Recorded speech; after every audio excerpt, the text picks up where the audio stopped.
দীর্ঘ 10 বছর 2 মাস 14 দিন পর নিজ জন্মস্থান কক্সবাজারে ফিরেছেন বিএনপির স্থায়ী কমিটির সদস্য সাবেক যোগাযোগ প্রতিমন্ত্রী সালাউদ্দিন আহমেদ। বিমানবন্দরে লাখো জনতার ভালোবাসায় সিক্ত হলেন তিনি। বেসরকারি একটি ফ্লাইটে সালাউদ্দিন আহমেদ বেলা 11:30টার দিকে কক্সবাজার বিমানবন্দরে অবতরণ করেন। সাথে ছিলেন সহধর্মিণী সাবেক সংসদ সদস্য অ্যাডভোকেট হাসিনা আহমেদ। সালাউদ্দিন আহমেদকে বরণ করতে শত শত মোটরসাইকেল আর হাজারো গাড়ির বহর যায় কক্সবাজার বিমানবন্দরে। প্রত্যন্ত এলাকা থেকে ছুটে যায় হাজারো নেতাকর্মী আর সাধারণ মানুষ।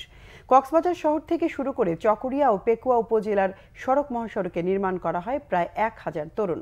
সালাউদ্দিন আহমেদকে চকরিয়া বাস টার্মিনালে ও পেকুয়া আউটার স্টেডিয়ামে উপজেলা বিএনপি গণসংবর্ধনা দেয়। 2014 সালের 14 জুন তিনি সর্বশেষ কক্সবাজারে রাজনৈতিক সমাবেশ করেন।